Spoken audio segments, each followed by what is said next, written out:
Salut Greg. Salut Jean-Fred, ça va? Mais extrêmement bien. Bon, bah tant mieux, je suis content. Toi? On n'arrête pas de nous embêter, qu'on fait pas d'épisode. La semaine passée, on n'était pas présent. Du coup, double dose cette semaine. Exact. L'actu nous a un petit peu aidé avec la nomination de Gerd Senezern comme directeur sportif de Fribourg-Gotteron pour les 3 prochaines années à compter du 1er mars. Bah, du coup, on a Gerd au micro. Salut Gerd. Salut. Comment ça va? T'as pu dormir un peu ou t'as été harcelé de messages, dont moi notamment, mais d'autres, j'imagine? Oui, alors c'était impressionnant. Car j'étais encore en séance là, quand on a annoncé, en fait. Comme j'étais cité au bureau à 1h30, j'ai appris la nouvelle à 1h30. Il y avait encore des choses à régler. Et avant qu'on voulait communiquer, on voulait une signature, bien sûr. Et puis donc, il y avait encore des choses à discuter. Puis tout de suite après, on a une séance sport avec chef du Mont Junior, plus Christian qui était là. Donc là aussi, il fallait faire la séance comme d'habitude. Et puis en sortant de la séance, le communiqué était déjà fait. Donc j'ai eu plein d'appels. J'ai même ma femme qui m'a dit « Attends, j'étais au courant de rien. » Donc, T'es sérieux? Elle a appris par le communiqué? Oui, elle a appris par... En fait, elle était en séance aussi. Donc c'est quelqu'un de la séance qui lui a dit « Ah, Gerd, il a été nominé. » Et puis elle était là. Oh. Puis elle est sortie de la séance pour m'appeler. Puis moi, j'étais occupé. Parce que j'étais aussi en séance. Donc on s'est rappelé après. Donc voilà, il y a eu beaucoup de messages. J'ai eu, je pense, passé 250 WhatsApp. Et puis que j'essaye de répondre petit à petit. Mais oui, c'était assez chargé. Tu peux économiser de répondre au mien, c'est bon, vu qu'on s'est parlé directement juste après, ça te fait ça de moins à répondre. Tu arrives à m'expliquer comment s'est passée cette journée de lundi, justement, comment toi tu l'as vécu finalement de l'intérieur? C'est un peu un tourbillon qui t'est passé dessus? Ouais, puis j'ai l'impression que, que de 13h30 jusqu'à 16h, finalement, t'es dans un tunnel puisque t'es en séance, t'apprends les choses, mais après le quotidien te reprend tout de suite finalement.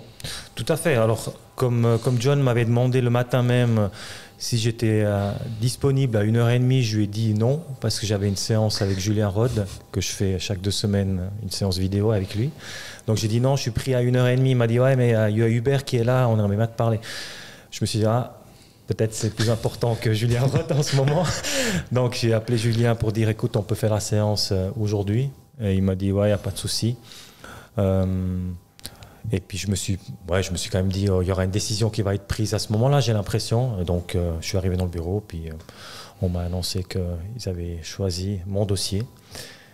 Il y a un petit soulagement bien sûr, et puis aussi ça m'a fait beaucoup plaisir bien sûr qu'ils me donnent cette responsabilité. Et puis je suis très reconnaissant aussi au club de me confier cette tâche-là, quoi. Parce que si on pose le décor quand même, les options qui s'offraient à toi, c'était soit tu es pris comme directeur sportif, soit à la fin de saison, tu vides le bureau et tu quittes Fribourg-Gotteron après 8 ans, c'est ça? C'était ça tes 2 options? Exactement, ouais. De toute façon, mon poste n'existe plus. Il a été créé parce que Christian avait cette double fonction, on l'a prolongé dans la double fonction, donc c'était légitime d'avoir un assistant, mais une fois qu'un directeur sportif et puis que le coach est séparé, il n'y a plus de place pour un assistant en fait.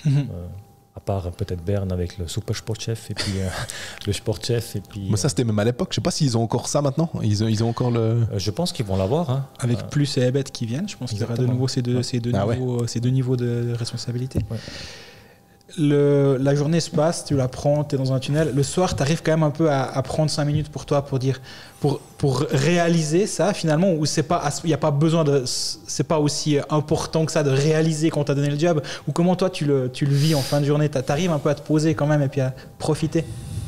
Alors non, profitez pas vraiment parce que je suis sorti du bureau, j'étais faire les courses, je cherchais la gamine à la crèche, j'ai commencé à cuisiner, ma femme qui rentre du boulot, amener le gamin, le grand à l'entraînement. Le quotidien nous rattrape très vite. C'est clair qu'on a eu une petite discussion comme ça quand je suis arrivé à la maison. On s'est pas beaucoup échangé au fil de ces mois-là, après que j'avais passé mon meeting avec le conseil d'administration. Donc, c'est clair que pour moi, c'était plus stressant au début pour me préparer que maintenant, disons, l'attente. C'est plus autour de moi qu'on me demande « Ah, puis tu as des nouvelles? Est-ce qu'ils ont déjà décidé? Tu sais qui sont les autres? C'est quand que tu vas le savoir ?» moi, j'étais plongé dans le travail du quotidien. Donc, j'avais un bon feeling, je dois dire. J'étais pas sûr que ça va être moi, mais j'avais un bon feeling dans le sens où j'ai pu présenter ce que j'avais voulu faire, ce que j'aimerais faire. Et donc, je me suis dit, voilà, j'ai fait ce qu'il fallait faire. Puis maintenant, c'est plus entre mes mains. Donc, voilà, si à un moment donné, ils vont choisir quelqu'un d'autre, bah, c'est comme ça fait partie du job. On le sait quand on rentre là-dedans. Ça fait très longtemps que je suis dans le hockey. Donc, je sais très bien.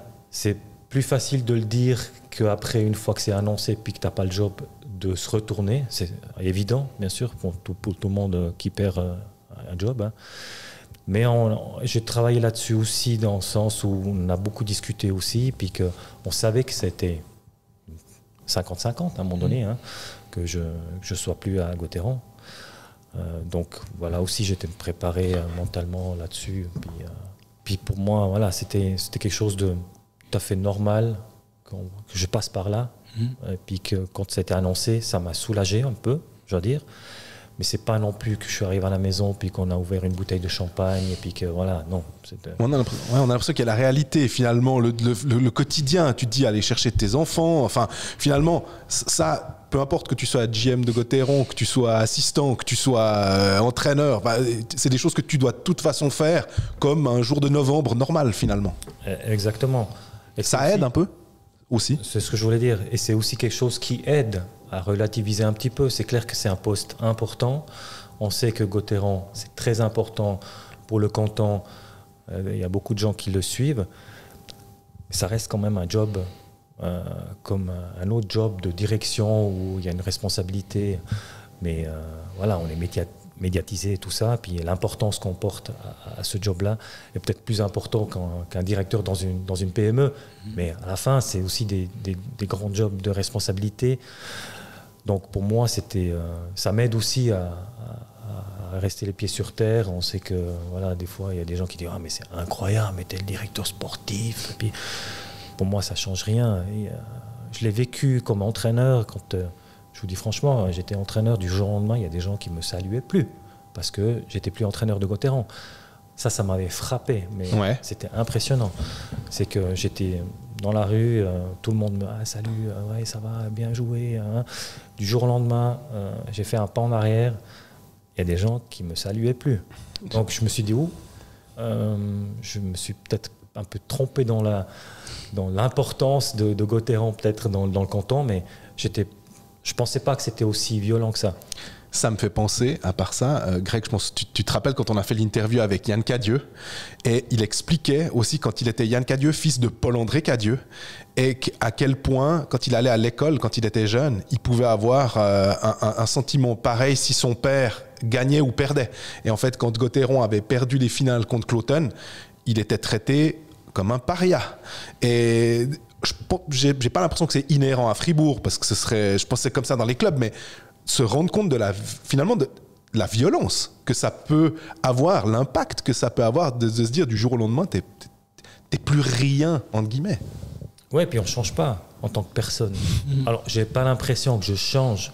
Peut-être inconsciemment, on change un petit peu, mais fondamentalement, j'ai les mêmes copains, j'ai les mêmes amis, je salue les mêmes personnes comme toujours, je suis poli comme toujours. Donc pour moi, ça ne change rien, que ce soit entraîneur ou chef de formation ou assistant dans un bureau. Pour moi, c'est du pareil.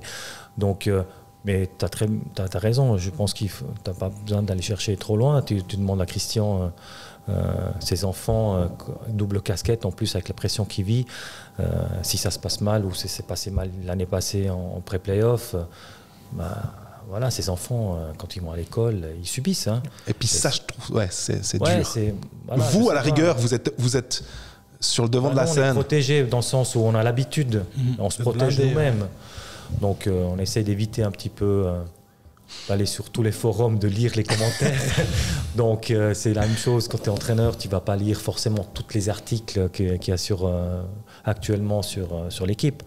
Donc tu essayes de trier un petit peu pour, entre guillemets, te protéger. On peut dire ce qu'on veut. De toute façon, les mauvais commentaires, ça t'affecte. Donc mieux vaut les lire que de dire « ouais, mais c'est bon, ça ne me fait rien ». C'est pas vrai.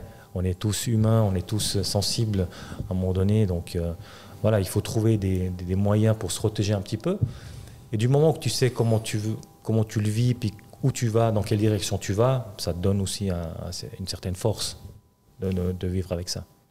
J'ai l'impression, depuis que je fais ce métier, j'ai rarement vu un processus aussi public de mise au concours d'un poste. Ça a été annoncé qu'il y a des candidatures. Toi, très rapidement, je pense que c'est aussi un peu pour un moyen d'éviter qu'on te pose 50 fois la question. Tu as très rapidement dit, ben oui, je suis assistant, c'est logique, vu que mon contrat se termine, je veux devenir GM et j'ai postulé. Mais il y a eu toute cette attention autour de cette recherche. Tu arrives à m'expliquer ta vision, on pourra peut-être en parler un petit peu plus tard, mais comment ça se passe une fois que, je pense que c'était évident qu'ils allaient tôt ou tard te rencontrer. Tu prépares un PowerPoint, tu prépares quelque chose, comment on arrive à un entretien d'embauche, on va dire, comme directeur sportif? Moi, j'ai clairement fait un travail stratégique, ça veut dire que j'ai rendu un papier pour exposer ma vision sur quelques dossiers, sur quelques... sur quelques points en fait. Je connais bien sûr, je la connais par cœur, la Maison Gauthieron, donc je suis dans toutes les séances de direction, je suis dans toutes les séances quand on sort du bureau pour à un moment donné discuter de la vision de chaque département.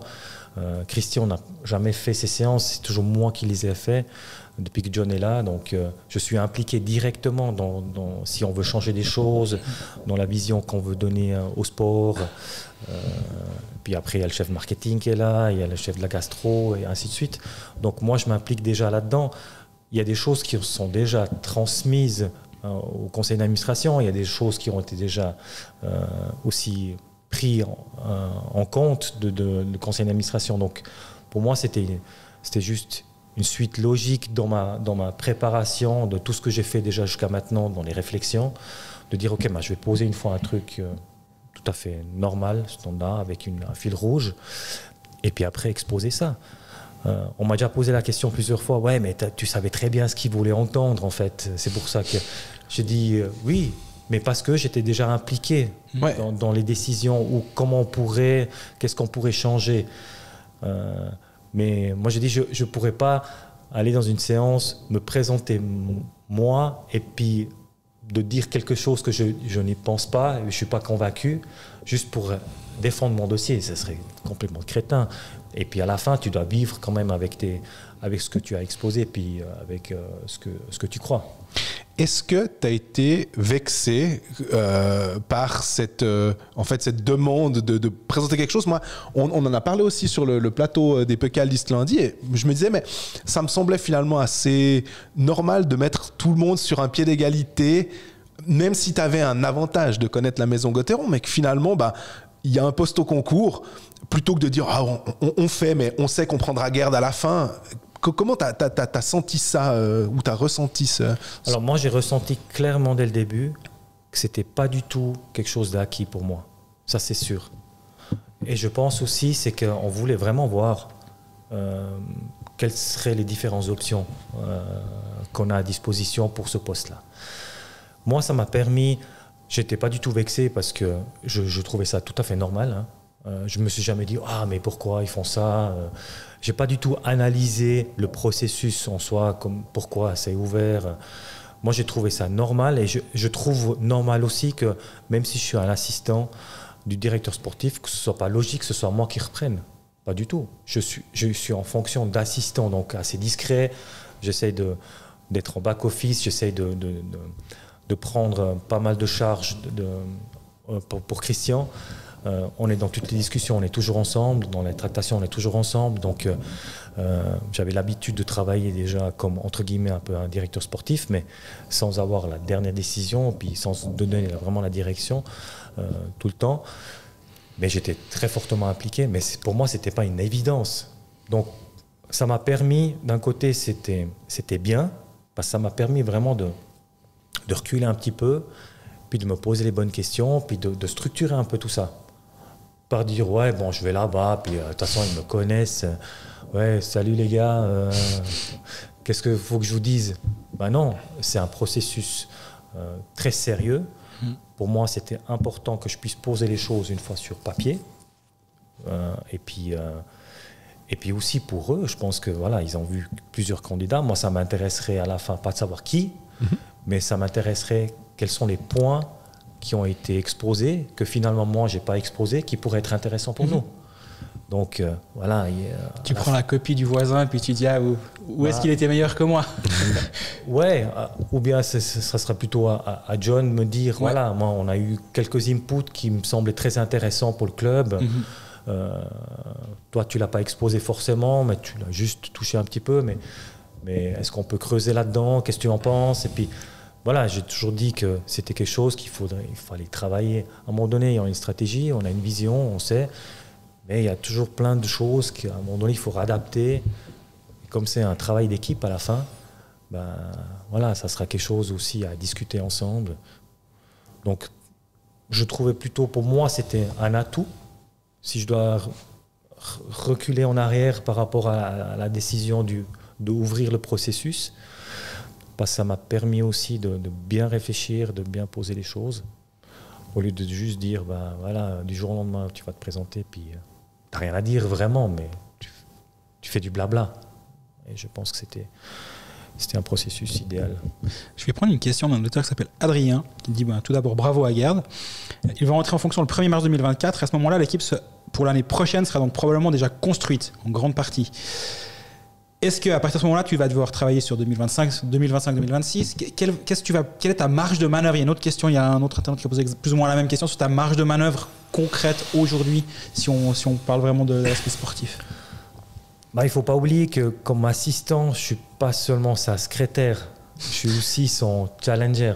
Ça veut dire que dès qu'on a une décision à prendre, dès qu'on a une possibilité sur le marché d'approcher un joueur, on en discute. Qu'est-ce que tu en penses de ce joueur? Voilà. Radgeb, par exemple. Bon, disons, on m'a posé la question aussi. Radgeb, Berra, Nathan Marchand, est-ce que j'étais déjà impliqué? Pas besoin d'être très impliqué, on est honnête. C'est un Radgeb qui est sur le marché, on peut l'avoir. Il n'y a pas besoin de grandes discussions, de longues discussions. On se met d'accord qu'il nous faut un bon défenseur pour améliorer l'équipe. Radgeb est sur le marché, il sera peut-être une fois sur le marché ces prochaines 5-6 ans. Let's go, on y va, on approche et puis on verra ce qui... Mais on était les deux d'accord sur le sujet. Et tu participes aux discussions avec lui? Oui, bien sûr. Donc à toutes les discussions, je participe. Des fois, je participe au premier et puis après je suis tout seul pendant les deux autres, entre deux avec l'agent, puis après à la fin c'est de nouveau Christian qui est avec moi. Mais on est toujours les deux, en fait. À chaque discussion, on est les deux ensemble à table. C'est moi qui fais derrière les rendez-vous, puis voilà, un assistant. Il y a une fois où vous n'étiez pas d'accord Alors, des fois, on essaye de se challenger un petit peu sur quelques sujets, mais typiquement là, sur des transferts qu'on fait à la fin, Reto, on était assez vite d'accord aussi, c'est l'évidence. Nathan, à un moment donné aussi, c'est clair que si on peut prolonger avec quelqu'un qui est encore jeune, qui a fait des progrès, qui va continuer à faire des progrès, puis qui est un gars du cru, donc il n'y a pas non plus trop de discussions à faire. Non, mais est-ce qu'il y a par exemple un joueur, il n'y a pas que des home runs qui sont faits dans les clubs. Exactement. En général, on sait bien que mais on a l'impression que Gauthieron en ce moment fait plutôt des bons engagements et plutôt bon. Surtout, des fois il y a des trucs qui marchent pas, mais est-ce que tu te dis toi t'as poussé, puis finalement Christian dit mais tu m'as bien vendu le truc, puis je pense que ok, allons-y, je te fais confiance, Gerd, ou bien, en tout cas, dans cette situation-là, puisque c'est quand même encore lui qui avait encore le dernier mot, peut-être que ça s'inversera logiquement après, où tu diras, écoute, Christian, là, on était peut-être un peu, on est 50-50, on ne sait pas, puis finalement, je me dis, je pense qu'il sera pas mal, ce joueur. Oui, bien sûr, on a des discussions à l'interne, et puis des fois, on n'est pas d'accord sur des sujets, et puis des fois, voilà, on sait que le directeur sportif a toujours le dernier mot. Et puis comme le directeur sportif en même temps c'est l'entraîneur, c'est aussi plus facile après d'assumer pour lui. Mais disons l'influence que j'ai moi ou que Christian a sur certains sujets, moi je pense que ça vaut pas la peine. Ouais, mais là j'ai eu un peu plus d'influence et là c'est moi qui ai fait. On travaille en équipe, on fait des choses souvent en équipe. À la fin ce qui compte c'est qu'on a choisi ensemble pour améliorer l'équipe et qui a fait plus sur un sujet ou sur un joueur ou un autre, voilà, c'est égal. On n'a pas besoin de tirer la couverture vers soi. Le chef, c'est Christian. jusqu'à la fin de la saison. Et puis après, ça sera ma responsabilité. Et là aussi, on continue à travailler en équipe. Mon coaching staff sera très important pour les futures discussions de joueurs pour préparer la saison suivante. Donc, de nouveau, j'ai la même approche ou la même philosophie. Justement, tu m'as dit dans l'interview qu'on a faite, qui a déjà été retranscrite sur Blick, que tu as parlé très vite dans le processus avec Christian en disant oui, je vais potentiellement être ton chef. Cette discussion, elle était difficile pour toi à mettre sur la table, ou au contraire, c'était une évidence que tu devais le plus vite possible débunker cette histoire? Non, mais c'était même pas moi on s'est tout de suite dit la même chose. Hein. Est-ce que tu as envie d'avoir ce poste? J'ai dit oui. Puis on s'est mis les deux à rire. On a dit voilà, si tu l'auras, tu seras mon chef, quoi. Puis je dis oui, mais je vais te foutre dehors, quoi. Non, mais c'était voilà, il m'a dit, c'est la première chose qu'il m'a dit, comme ça tu pourras me foutre dehors, quoi.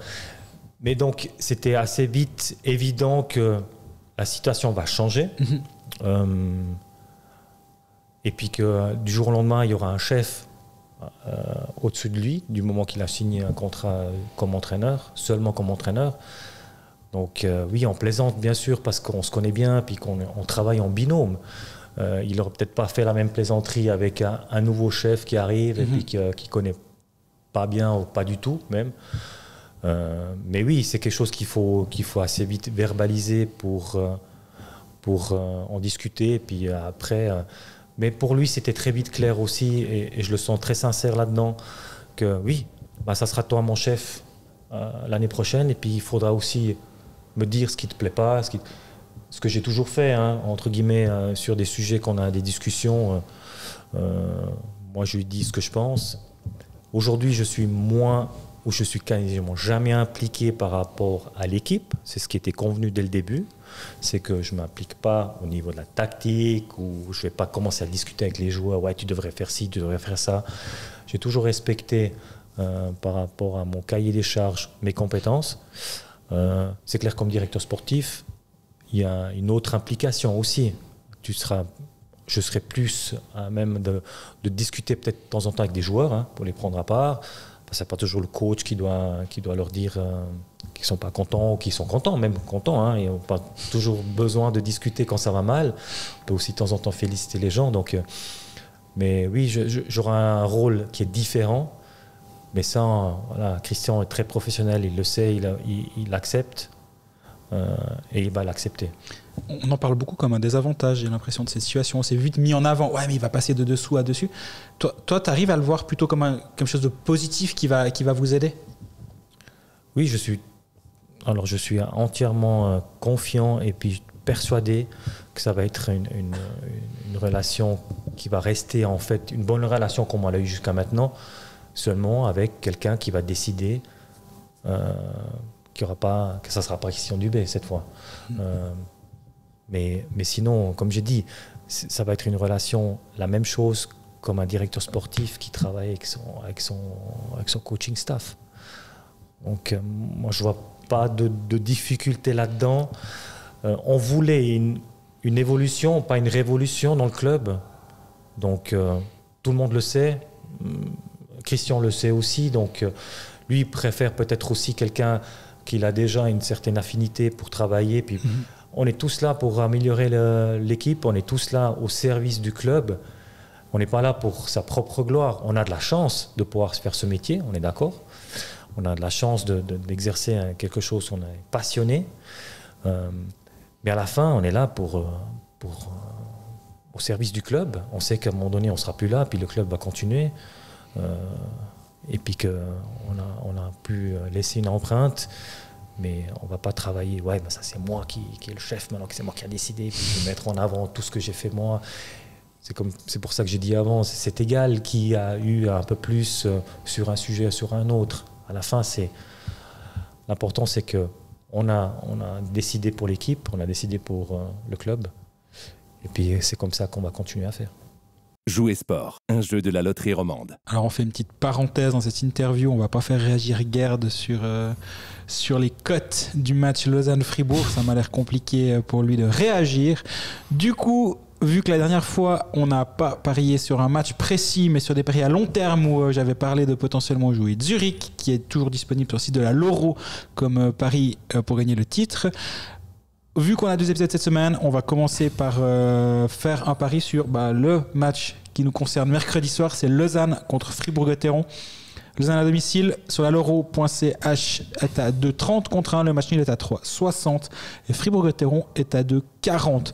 Si on regarde juste qui gagne le match, donc prolongation à tir au but inclus, ce qui est aussi possible de parier, Lausanne est légèrement favori, 1,75. Fribourg, 1,85.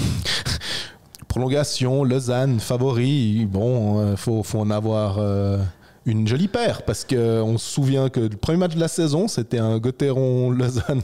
Lausanne s'était bien fait piéger par Fribourg à cette occasion-là avec un goal de Berchi. Lausanne a été piégé plusieurs fois en prolongation. Donc moi, comme ça, instinctivement, j'aurais tendance à partir sur le nul, en fait.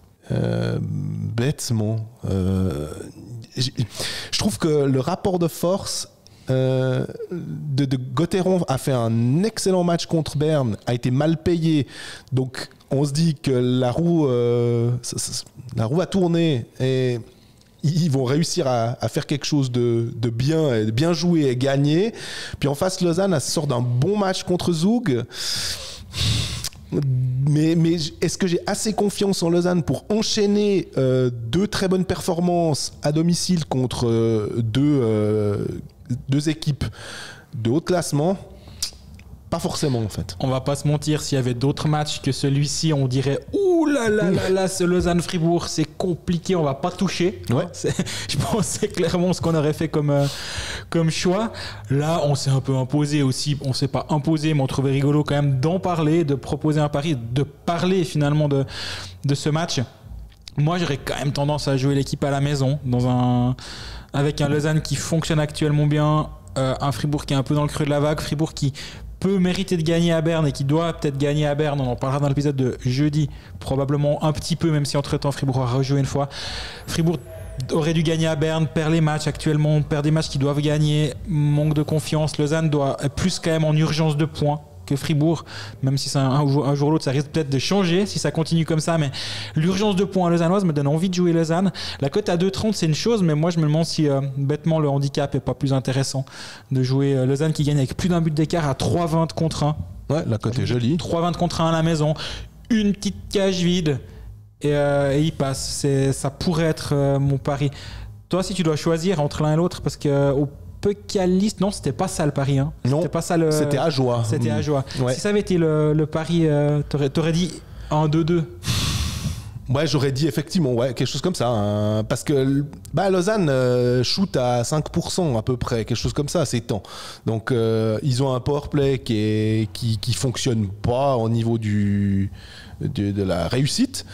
Donc si tu dois attendre des buts à 5 contre 5, Fribourg est solide défensivement, avec un Berra qui marche bien aussi. Donc ouais, j'imagine pas forcément beaucoup de buts dans cette...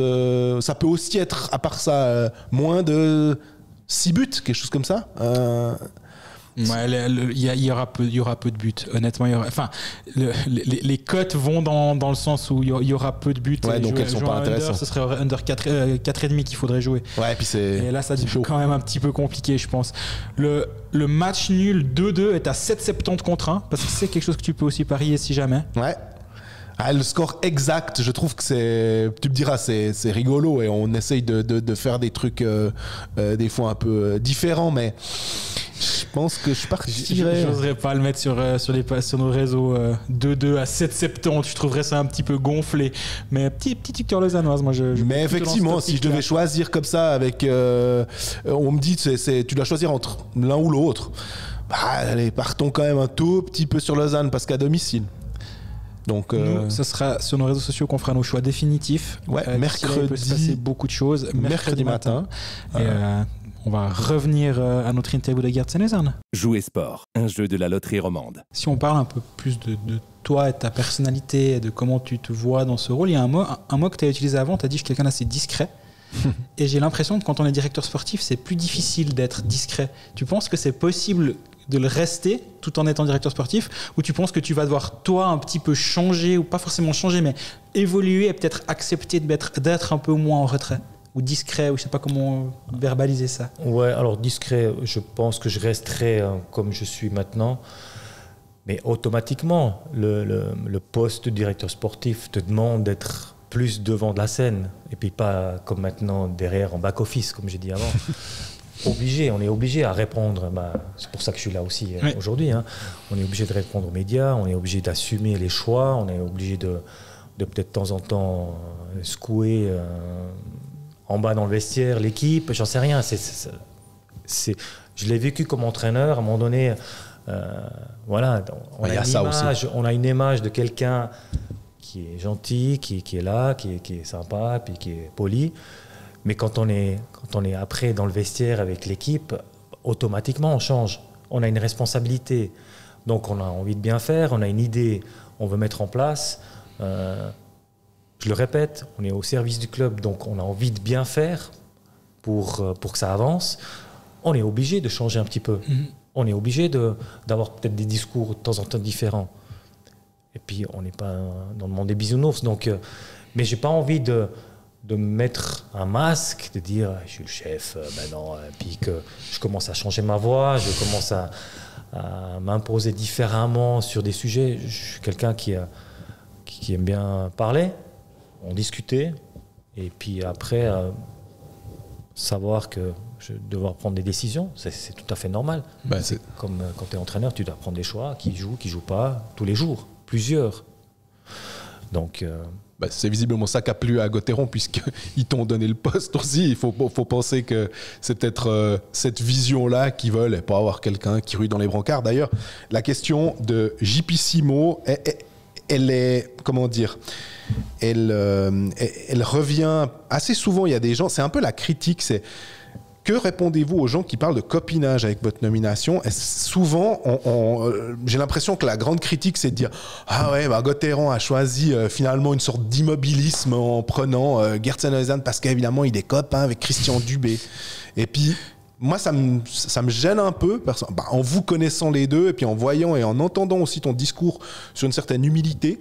Et je me dis, mais pourquoi changer quelque chose qui visiblement marche pas trop mal finalement, dans le sens votre binôme depuis plusieurs années, et même quand on se rappelle quand tu étais en 2016, quand tu étais descendu, t'étais plus entraîneur et tu avais repris la formation, il y avait déjà un truc avec Christian Dubé où vous vous entendiez assez bien à l'époque. Je me dis, ouais, pourquoi vouloir absolument changer? Qu'est-ce que tu réponds à ces questions de copinage finalement?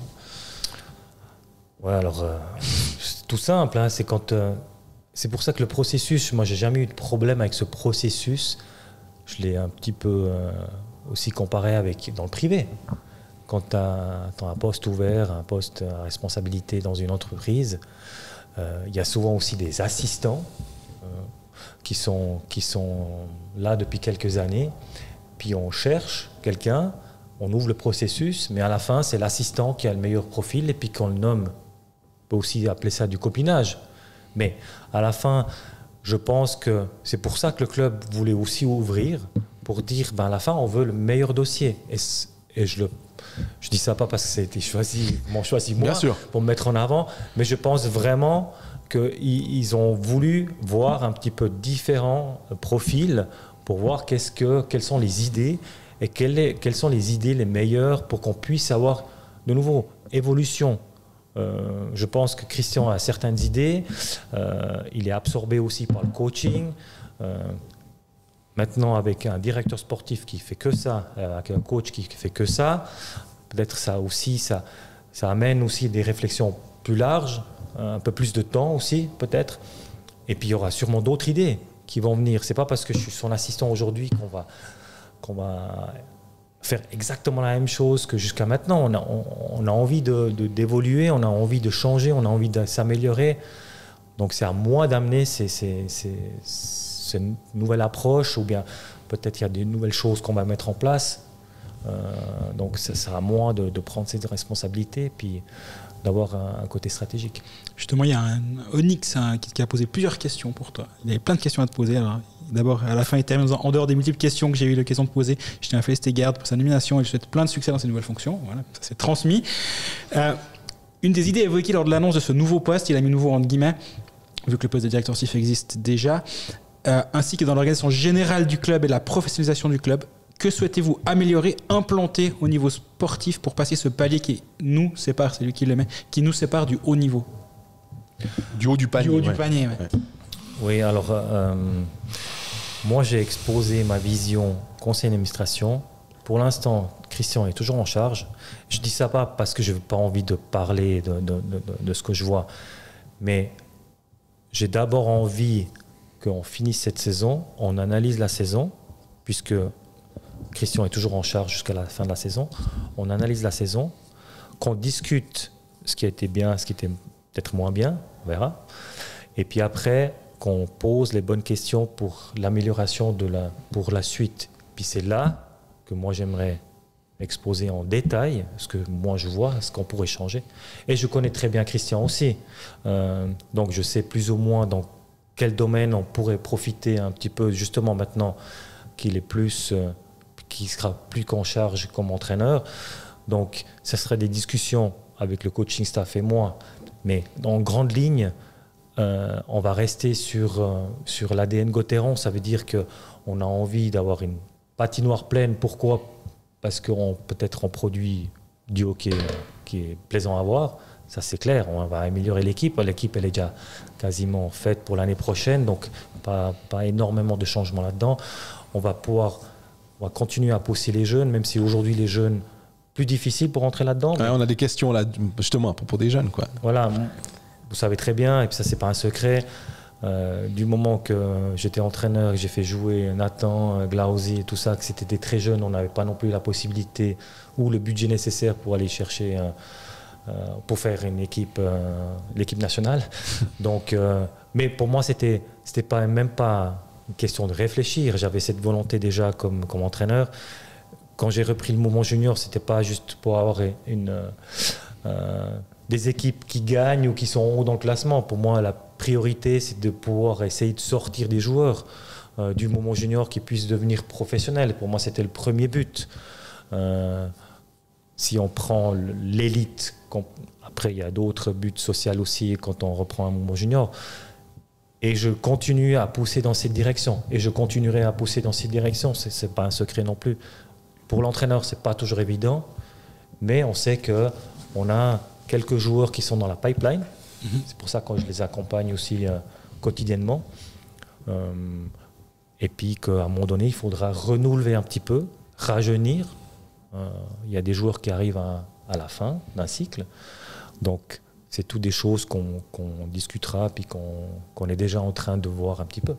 Tu parles de l'ADN Gauthieron et on le dit souvent avec Greg aussi au micro et on le voit, il y a dans ce club, il y a vraiment une implication cantonale parce que Sprunger, parce que Bikoff, parce que Marchand, parce que Motet, etc. On peut en citer. Ouais, on peut en citer.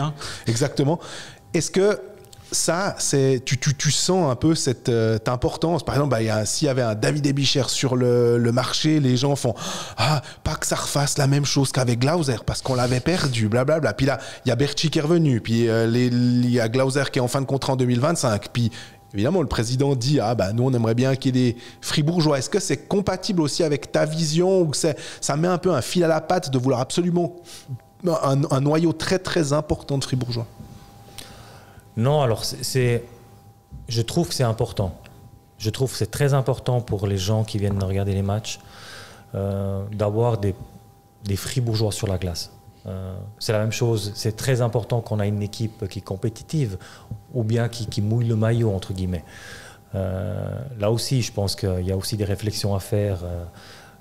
On est sur le bon chemin. Je trouve qu'on produit du beau hockey qui est plaisant à voir. Il y a de la qualité. Donc, c'est clair que le budget aujourd'hui nous permet aussi d'avoir une équipe compétitive.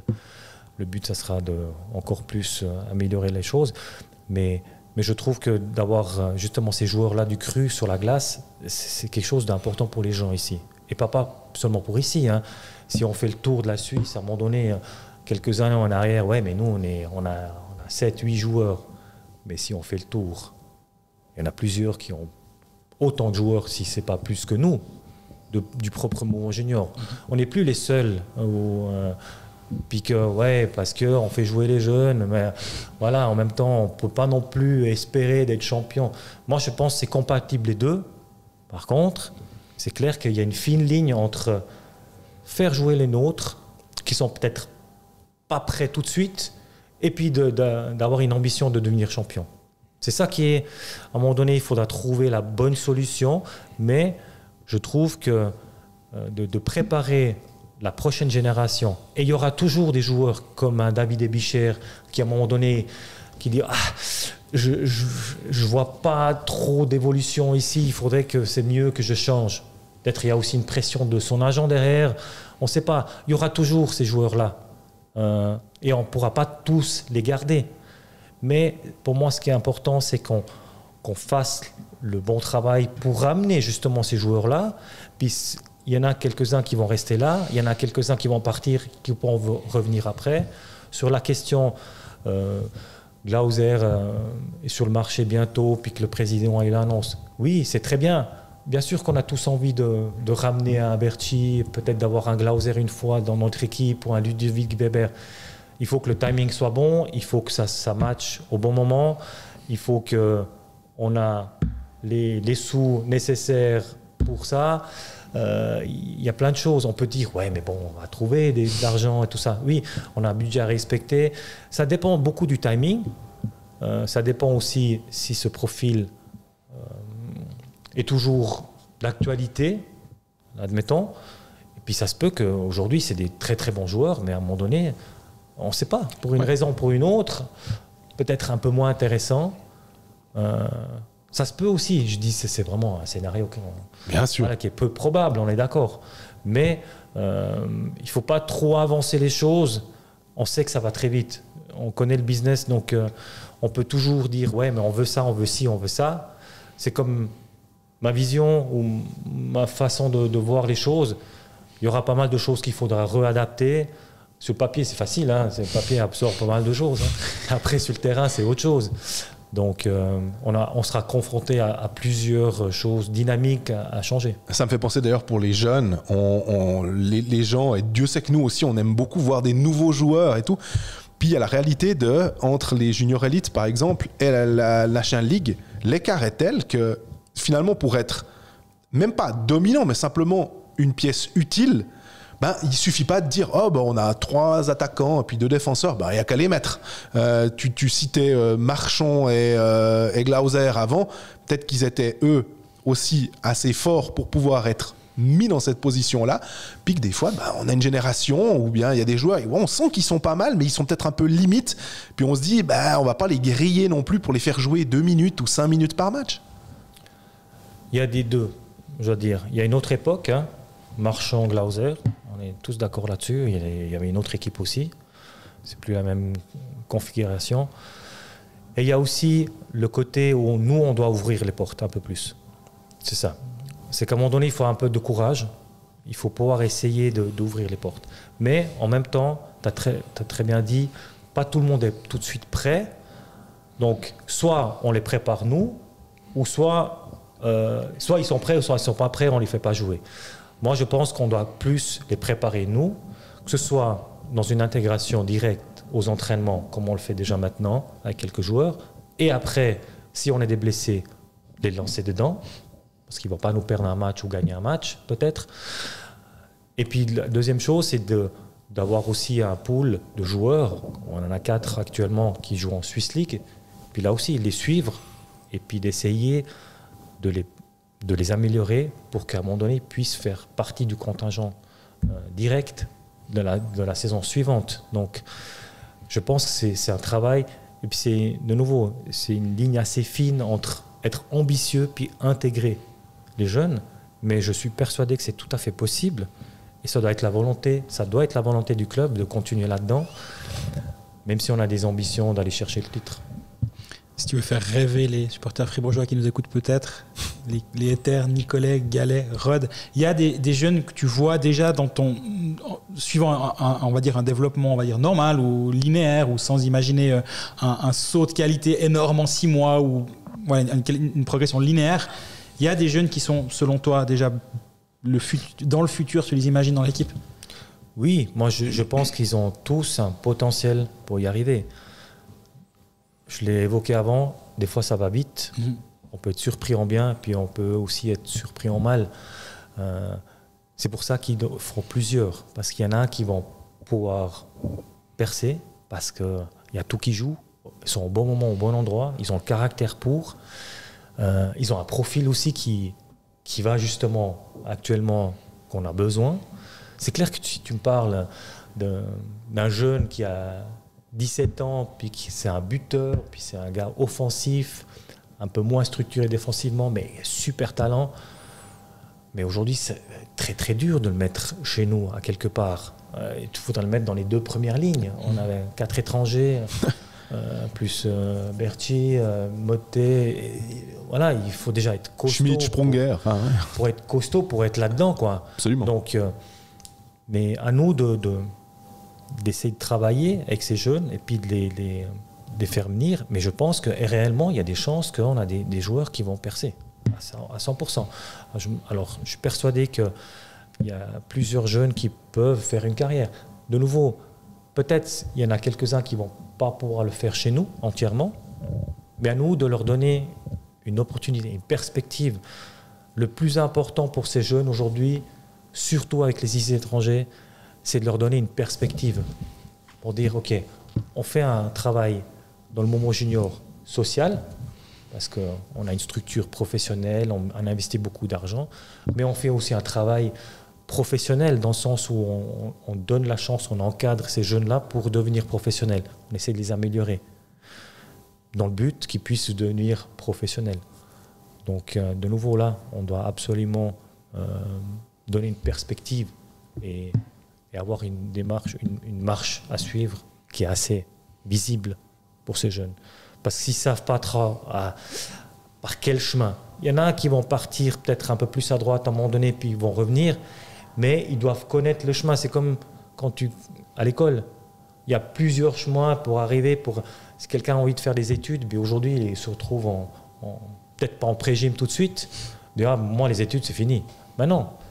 On a plusieurs passerelles, on a plusieurs chemins qui amènent... Qui sont plus longs des fois aussi, à des fois, maturer. Il n'y a même pas besoin de faire des études. Ça ne veut pas dire études égale bonne carrière.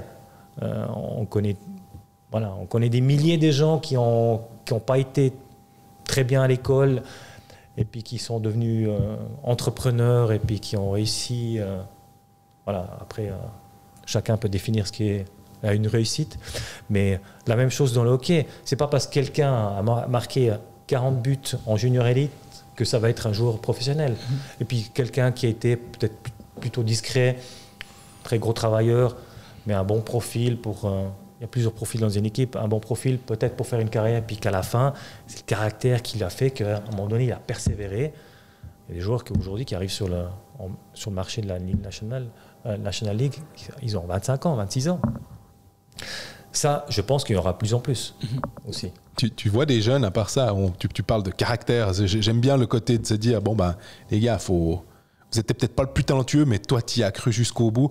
Les jeunes, on dit souvent, ils sont des fois un peu dilettantes, comme ça. Est-ce que tu les sens tu sens un écart de génération aussi, mais ils sont plus précis dans certaines choses, ils sont meilleurs dans d'autres choses, dans d'autres domaines. Comment tu vois les jeunes actuellement? Est-ce que tu les sens assez capables d'aller chercher, se faire mal, quoi? Oui, moi je les sens très capables. Je pense qu'il faut juste les bons leviers, puis aussi un discours différent que nous on l'a connu. C'est aussi ça, surtout. Je pense que la motivation intrinsèque, c'est la plus grande motivation pour réussir, ou c'est la plus importante pour réussir. Donc, à nous de trouver dans chacun qu'est-ce qui le motive. En fait, il est déjà motivé à la base. Mais comment peut-nous encore plus renforcer ça, puis accentuer peut-être un profil, dans le sens où on travaille sur les forces pour effacer un peu les faiblesses, pas trop travailler, gommer un peu les faiblesses, mais souvent mettre trop de temps sur les faiblesses, sur un jeune, on oublie peut-être pourquoi en fait il est en élite, pourquoi il a cette position, pourquoi on pense que c'est peut-être un futur bon joueur. Donc à nous de mettre l'accent là-dessus aussi, puis traiter un peu chacun différemment. À la fin, on en a très peu qui sont élus. On sait que sur 200 gamins, il y a peut-être 2, 3 qui arrivent. Des fois, des générations un peu plus, mais donc c'est très peu. Et puis, mais là, aussi notre job à nous de les aider en fait. Et puis le reste, les accompagner. Et puis à un moment donné, on peut, avec conscience tranquille, on peut les lâcher. Puis c'est devenu des hommes et ils ont traversé un parcours ou une école de vie Mouvement Junior. Mais voilà, on peut pas tous, malheureusement, on peut pas tous espérer avoir un contrat professionnel à la fin.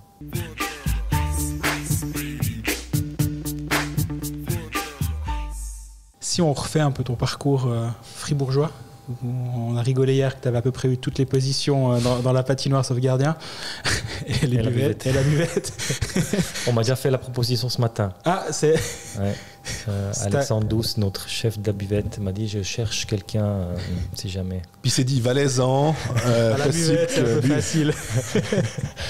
Ton parcours, il est assez spécial, assez particulier, on va dire. On va pas refaire tous les postes que tu as eu, mais il y a eu cette décision un jour et je me souviens le jour où vous annoncez que tu quittes la place d'entraîneur parce que c'était ta décision à l'époque. Je me rappelle avoir fait un commentaire où on m'avait un peu traité de naïf sur le moment où j'avais un peu dit faut respecter la décision d'un homme qui a dit voilà, c'est comme ça maintenant, j'ai décidé que c'était le moment, que c'était le bon moment, que c'était mon moment où je devais prendre cette décision. Avec un peu de recul, finalement, est-ce que c'était pas un tournant assez majeur dans ta carrière ce jour-là, et puis que c'est finalement cette expérience-là qui fait que maintenant tu es peut-être prêt pour accepter ce rôle? C'était humain aussi, moi, c'est ça que j'avais bien aimé. Oui, alors je pense que j'ai fait... Alors, je regrette pas du tout le choix que j'ai fait. C'est pas parce qu'aujourd'hui, j'ai eu le poste comme directeur sportif, pas du tout ça. Dans ma vie en général, je regrette pas du tout cette décision-là. C'était il y a 7 ans, si je dis pas de bêtises, 2016. Je sais pourquoi je l'ai fait aussi. Mais c'est clair qu'à ce moment-là, et encore aujourd'hui, c'est un aveu de faiblesse, en fait, pour quelqu'un qui a une position de responsabilité, entraîneur, chef, machin, puis du coup, du jour au lendemain, on ne comprend pas très bien pourquoi et comment. Et puis, j'avais pas envie non plus d'expliquer dans le détail, mais c'est un aveu de faiblesse. Et puis, les gens, ils voient ça comme quelqu'un de faible, et puis qu'il n'arrive pas à assumer à la fin, puis voilà, il n'arrive plus à gérer les choses. Je peux vous dire que prendre une décision comme ça, il ne faut pas être faible, parce que sinon, on ne récupère jamais. C'est impossible. Parce que j'en ai eu pour mon grade, parce que je peux vous dire, je l'ai dit avant, je vous ai dit qu'il y a des gens du jour au lendemain, ils ne me saluaient plus. Ouais. C'est un exemple, mais la violence qu'il y a eu derrière, c'était assez frappant. Je ne vais pas regarder les forums ou quoi que ce soit. Je sais qu'il y a beaucoup de critiques. Il y a eu beaucoup de critiques. Il y a maintenant beaucoup de critiques. Il y aura plusieurs encore. Ça ne me sert à rien. Si j'ai envie d'avancer dans la vie, j'ai fait un pas en arrière pour faire peut-être 2 en avant de nouveau. Ça m'a servi, comme tu dis, sûrement. Je suis bien dans mes baskets. Je sais où je veux aller avec le club. De nouveau, ce n'est pas pour moi forcément. Oui, j'ai quelque chose qui me plaît, que je fais, mais j'ai vraiment ça avec ce club. Donc, ça m'a sûrement servi pour le poste que j'aurai l'année prochaine. Mais c'est même assez rare, je dirais, justement. Tu le mettais en exergue aussi, de dire dans un commentaire, d'accepter, de dire, OK, là, je peux plus. Je le fais. Ça devrait pas être un peu plus mis en avant, justement, d'être... Est-ce que c'est le monde un peu macho du hockey sur glace? Il faut être fort, il faut apparaître comme étant une figure d'entraîneur ou là, de directeur sportif. Puis juste de dire, être un homme, c'est justement, ou être un peu fort, c'est justement de reconnaître ce genre de choses. Ouais, il y a les 2 cas de figure. Il y a des gens qui le voient comme ça, et puis il y en a d'autres qui le voient complètement différent. Donc, chacun a son avis là-dessus. Je n'ai pas besoin de m'attarder là-dessus. Puis moi, je sais ce que je peux faire et je sais comment j'ai envie d'amener ma patte. Je sais aussi que je suis quelqu'un qui, de temps en temps, peu gueuler, comme tout le monde, puis que j'ai eu mes coups de gueule, plusieurs coups de gueule dans le vestiaire quand entraîneur. Donc, c'est une information quand même. Donc les gens, ils ne se rendent pas compte.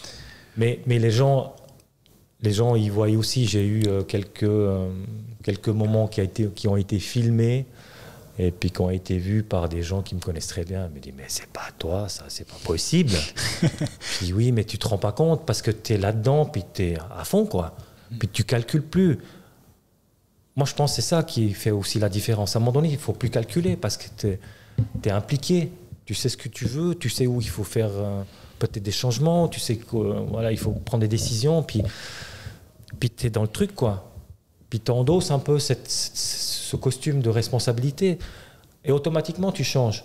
Et automatiquement, de temps en temps, tu tapes le poing sur la table et puis que tu n'es plus le gentil où on pensait que, voilà, juste parce que... Mais c'est drôle que tu dises que t'es plus le gentil, parce que ça veut dire quand même que finalement, dans l'esprit du grand public, peut-être, t'as une image de gentil, tu penses? Alors, clairement. Et ça, je suis conscient de ça. C'est que les gens... Mais c'est pas négatif. Ben, voilà. Moi, je trouve que c'est pas du tout négatif, parce que c'est ma façon d'être, c'est mon caractère. J'ai toujours été comme ça, j'ai toujours été respectueux, j'ai une éducation comme ça. Ça ce qu'on m'a inculqué, mais c'est pas pour autant que ça doit être négatif. Trop gentil, ça peut être négatif, ok, ça j'avoue. Ouais. Et on n'a pas le temps pour être trop gentil dans ce poste, que ce soit un poste de responsabilité. On peut pas être trop gentil. On peut avoir une façon de faire, on peut avoir une vision, on peut de temps en temps laisser couler un peu peut-être, mais on sait pourquoi aussi. Pas tout le monde comprend, égal. Mais les gens, dès qu'on parle de gentil, les gens ils voient ça comme un peu négatif. De nouveau, je pense qu'on revient un petit peu à ce monde macho. Quand on prend une décision pour faire un pas en arrière, on prend ça comme une faiblesse. Oui, on peut. Pourquoi pas? Puis il y en a d'autres qui voient ça comme courageux. Absolument. Mais égal, chacun fait après son analyse ou chacun a un avis là-dessus. Moi, je vis très bien avec ça. Je vis très bien aussi qu'on me dise que je suis gentil. Je préfère ça que dire ouais, c'est. Mais je sais très bien qu'à un moment donné, on ne peut pas être tout le temps gentil si on va avancer. Ça, c'est sûr. J'ai une question de Raphaël Iberg. Oui, je pensais aussi. Qui demande si tu as été invité à la Vaudoise Arena le 28 novembre pour les 10 ans de la promotion du Lausanne HC. Oui. Est-ce que tu vas te rendre? Bien sûr. C'est vrai? Ben, bien sûr. Non, mais je pense que je dois beaucoup à ce club. Donc, pour moi, c'est une évidence que quand il y a les 10 ans de cette ascension, puis que j'ai pu vivre ça avec cette équipe, donc pour moi, c'est clair que je vais pouvoir assister. Et en plus, on ne joue pas à la maison, nous. Donc, voilà, j'ai pas de mauvaise conscience à ce moment-là. Ils auraient pu le faire le 22 novembre. Pour l'avenue du Bourg-Gotteron, ça aurait été plus sympa, non? Ouais, ça aurait été pas mal sympa, ouais. Mais voilà, ça me fait descendre 2 fois à Lausanne, ce qui me gêne pas du tout. Alors, donc j'ai des très bons souvenirs. Justement, il te reste quoi de cette promotion? T'as des images encore en tête très fortes où tu vis encore par les photos qu'on imagine, ou toi t'as encore des choses qui sont très marquées? Bon, j'ai cette image-là que je vois, en fait, c'est filmé, je me vois sur le banc. Puis je fais comme ça. Je mets la main sur les yeux. Sur les yeux, dire, mais c'est pas possible. C'est pas possible ce qui arrive maintenant. Donc oui, il y a quand même pas mal de choses qui sont restées là depuis quoi, 10 ans maintenant. Mm-hmm. Donc forcément, on vit un petit peu de ça aussi parce que c'était une émotion assez forte. Puis c'était un peu improbable aussi à un moment donné, depuis où on est parti. Donc puis voilà, quand tu gagnes quelque chose avec une équipe, il y a toujours un truc spécial. Tout le monde dit la même chose. Ouais, il y a eu une alchimie, il y a eu un truc incroyable. C'était pas du tout le cas au début. Hein. Ça, c'est un truc qu'il faut travailler. Ouais.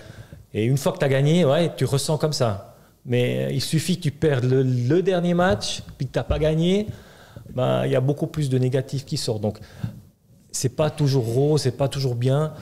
Mais pour réussir, il faut que ce soit vraiment un truc d'équipe.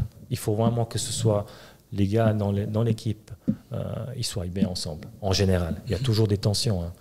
Et ça me reste quand même, oui, parce qu'il y a eu, à un moment donné, quand on est rentré en play-off, on était concentré sur l'objectif. Ouais. Et puis, il y a eu aussi, tu fêtes la promotion avec Lausanne, puis derrière, finalement, est-ce que ça avait même été annoncé avant? Non, hein, je crois pas. Si, je pense. Ou c'était même... non. C'était annoncé avant que tu ne serais pas conservé. Que tu ne serais pas conservé? Alors, pour être transparent, j'ai appris qu'il y avait Ehlers comme nouveau entraîneur pour la saison d'après. Le premier match de la demi-finale en Ligue B. Il me semble, c'était le premier match. C'était Holton la finale et puis... Non, c'était le premier match contre Holton. Le matin même, on est venu m'annoncer. La deuxième chose qu'on m'a annoncé, Cristobal était blessé, qu'il ne pouvait pas jouer. Le premier qui rentre dans la patinoire, c'est Baïs. Puis je dis, salut, ça va? T'es en forme? Ouais. Tu vas jouer ce soir? Il m'a dit, non. Je dis, oui, tu vas jouer. Non, mais ça va bien se passer. Tu vas jouer, tu vas gagner. Donc, c'était une journée un peu chaotique jusqu'au début. Mais moi, j'ai dit, écoute, ok, je prends note, mais j'ai pas du tout envie de là maintenant de me concentrer sur ça. Puis on m'a déjà dit là, ouais, mais tu sais, on a pris quelqu'un parce que voilà, expérience, mais on aimerait absolument te garder. J'ai dit, j'ai pas envie de discuter ça maintenant. On a un but, puis on veut rester dans notre bulle. Donc on a fait tous ces playoffs. Bien sûr que les joueurs savaient aussi. Ça a peut-être aussi un petit peu soudé. Quelques-uns en tout cas étaient bien derrière moi. Donc ça a fait quelque chose peut-être aussi, je sais pas. Et à la fin, voilà, on a gagné, puis je suis pas resté, quoi.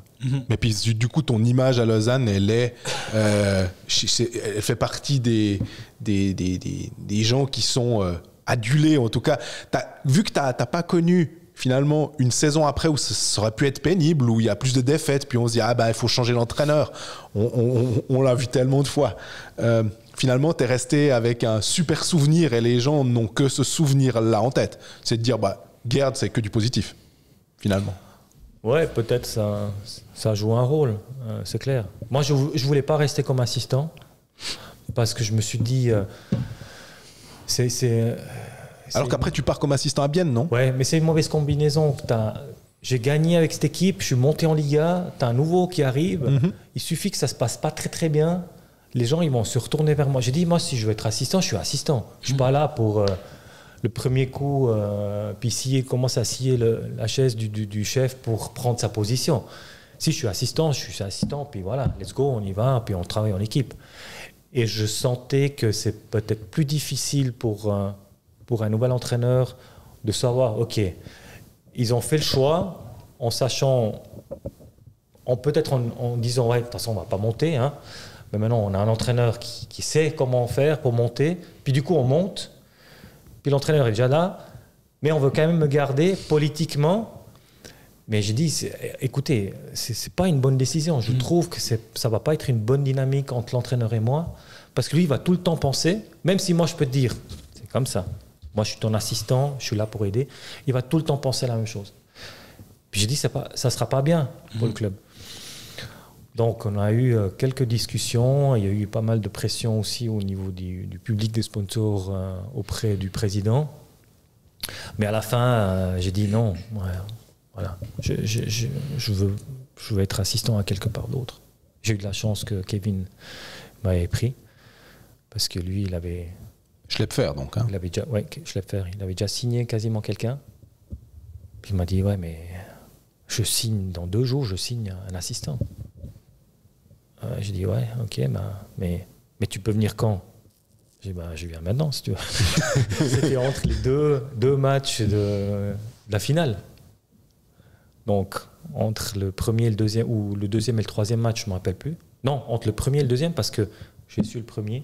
Je suis parti à Bienne. J'ai fait un interview avec lui. Il m'a dit, c'est bon, je te veux. Et puis après, je suis retourné. Ça m'a aussi un peu soulagé, je dois dire. Ouais, j'allais dire. Pour la suite. Parce que c'était fait. Au moins, tu avais un... Bon. J'ai dit, je signe rien. Parce que je ne veux pas signer quelque chose et puis que je veux annoncer d'abord au club. Une fois que j'ai annoncé au club, je veux signer le papier. Je ne veux pas faire ça par derrière. Ils me l'ont fait à l'envers un petit peu, entre guillemets. Je n'ai pas envie de faire la même chose. Donc je lui ai donné la main, j'ai dit je te donne ma parole, je viens comme assistant, quoi qu'il se passe. Puis voilà. Mais tu gardes beaucoup plus de positif que de négatif de ce passage-là à Lausanne, malgré la fin que de Poisson, j'imagine. Ah, mais écoute, c'était Yann Alston dans le temps qui était directeur sportif. On a eu beaucoup de discussions, pas toujours des discussions très gentilles. J'étais aussi énervé. Quand on gagne, on est un peu plus sûr de soi. Logique. Peut-être pas toujours les bons mots de mon côté non plus. Je sais qu'à un moment donné, il faut prendre des décisions. Ils ont assumé leurs décisions. Je suis maintenant de l'autre côté aussi. J'ai totalement accepté. Je vois Yann plusieurs fois par année dans les séances GM, on discute. Moi, j'ai aucune rancœur là-dedans. J'étais un peu fâché les 2-3 premières années où je me suis dit ouais, quand même pas cool comme ils ont fait ça. Mais d'un côté, je peux comprendre. Ils voulaient assurer leurs arrières. Puis quand tu engages un entraîneur, il faut le faire un peu. Tu peux pas attendre au dernier moment non plus. Donc moi, j'aurais souhaité, la seule chose que j'aurais souhaité qu'ils me le disent le jour où ils ont pris une décision de dire ok, on va chercher un nouvel entraîneur. Écoute, tu as repris maintenant. On sent que tu es encore jeune comme entraîneur. On aimerait te garder dans la structure. On aimerait que tu puisses profiter aussi peut-être un autre entraîneur. On ne sait pas ce qui va se passer. J'espère qu'on va monter. Mais on aimerait te garder. Est-ce que tu serais d'accord? Même si à la fin tu gagnes. Je pense qu'à 99%, j'aurais dit oui. Je veux gagner, je veux monter, mais je serais d'accord de rester. Parce que pour moi, c'était évident que je voulais rester à Lausanne. Ce qui aurait été un aveu de faiblesse, parce que tu aurais accepté d'être assistant de celui qui vient être en place. Enfin, ça aurait pu être de nouveau perçu de cette façon-là. Non, mais du moment que si on fait un step en avant, on va en Liga. J'aurais pas accepté si on restait en Ligue B. Ouais. On est d'accord. Mais si tu es en Liga, j'aurais accepté.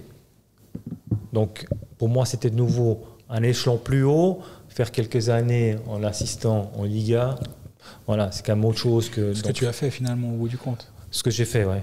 Ce que j'ai peut-être pas fait assez longtemps, mais ce que j'ai fait, ouais. On a bouclé la boucle, je crois. On a parlé de Fribourg, on a parlé de Lausanne, on a même parlé de Bienne. T'as rien à dire sur Genève ou Ajoie pour que tous nos auditeurs aient quelque chose? Tu sais qu'Ajoie, en regardant la fiche Elite Prospect, salutations à Roland Gué, il y avait... je me suis dit, mais punaise, il a joué une saison à Ajoie. Ouais. Et à l'époque de Lane Lambert, Normand Dupont et compagnie, Gaëtan Voisard. Exactement. Qu'est-ce que tu gardes? T'étais jeune à l'époque, hein? Ouais, j'étais très jeune, ouais. Ouais, c'était un super souvenir. Non, c'était incroyable. Puis comme les caractères, je me retrouve en fait dans les Valaisans jurassiens. Ouais, jurassiens, c'était pour moi c'était très facile l'adaptation. Et puis non, c'était un super souvenir. Après, on a eu défaite sportive malheureusement, mais sinon non, c'était génial. Le seul club en ce moment rien à dire sur Genève. Gros coup de chapeau à Genève. Je pense que ils ont démontré que les Welsh étaient capables de gagner. Voilà. Donc non, mais incroyable ce qu'ils ont fait. Gros coup de chapeau aussi à Yann qui a passé par là. Donc très bien. Parfait, je crois que ça boucle tous les sujets Absolument. qu'on avait pour toi aujourd'hui. Merci de nous avoir accordé un peu de temps. Merci beaucoup. On a pu voir que tu es le nouvel homme fort de la patinoire parce que tu as réussi à faire régner le silence dans le vestiaire des élites qui est juste à côté de l'endroit où on enregistre. Tu as déjà réussi à prouver ton autorité là, non? Ouais, mais tout en douceur. Merci beaucoup. Tout en étant discret. Exactement. En tout cas, c'était un plaisir de te parler à un moment. On voulait faire 3 quarts d'heure, on a un peu débordé. En tout cas, merci d'avoir accordé un petit peu de temps. Merci beaucoup, Gerd, ouais. On a l'habitude avec moi, je commence à m'évader un peu de temps en temps. Donc. C'est bien. Puis plein succès pour la transition qui s'amène. Et on rappelle donc que tu prends officiellement tes fonctions le 1er mars prochain. Exact. Merci beaucoup, à bientôt. Merci à vous. Ciao.